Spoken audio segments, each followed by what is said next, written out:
Daniel Hayes had never believed in fate until he met Leila Monroe. She was brilliant, impulsive, full of fire. He was calculated, quiet, steady. But somehow, they balanced each other perfectly. They spent 2 years, wrapped in each other's worlds, whispers at midnight, lazy Sunday mornings, and kisses that spoke louder than words ever could. He was ready to propose. He had the ring. And then, she died. A car crash, instant, no body recovered, just a burnt-out wreck and a closed investigation. Her parents disappeared from the city soon after, unreachable. Daniel never moved on. 3 years passed. One rainy evening, as Daniel left the train station, his eyes locked with someone in the crowd, a woman in a dark hood. She froze. So did he. The eyes were unmistakable. Leila. Before he could say her name, she vanished into the crowd like a ghost. Daniel chased after her, but she was gone. His friends told him it was grief, a trick of the mind. But he knew what he saw. Determined to find the truth, Daniel searched their old memories, photos, letters, the journals Leila used to write. Tucked in the back of one notebook was a page he had never read. If anything ever happens to me, it wasn't an accident. That sentence changed everything. He began investigating her death again. He retraced her steps during her last week. Found out she had been in contact with a man named Julian Crest, a former intelligence operative turned ghost. No digital footprint, no home, but rumors. Daniel dug deeper and discovered Leila had uncovered something dangerous. She was working on a piece for an investigative blog, a story about missing women, government cover-ups, and blackmail. She must have gotten too close,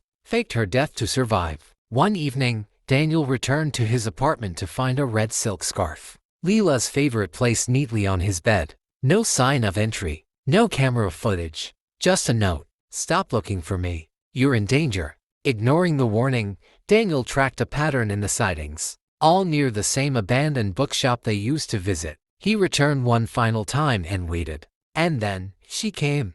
Leila. Alive. Real. Tears filled her eyes as she stepped into the light. You weren't supposed to find me. He didn't care. He pulled her into his arms. Why, he whispered. I had to disappear. I saw something.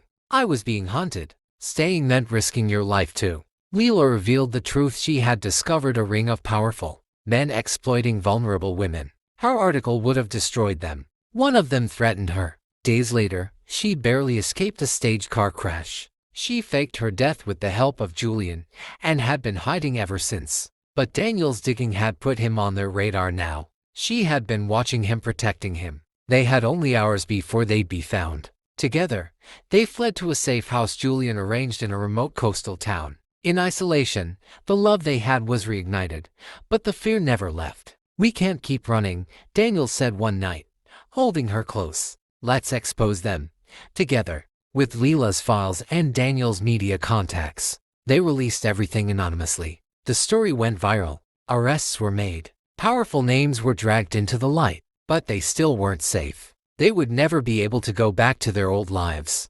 A year later, they lived in a quiet town in Portugal. New names, new identities. He was no longer Daniel. She was no longer Leila. But the love, still fierce, still real. Sometimes, at night, she'd say, I'm sorry I left you. He'd always reply, you never left. You just found a way to survive and I found my way back to you. Thanks for watching. Subscribe for more stories.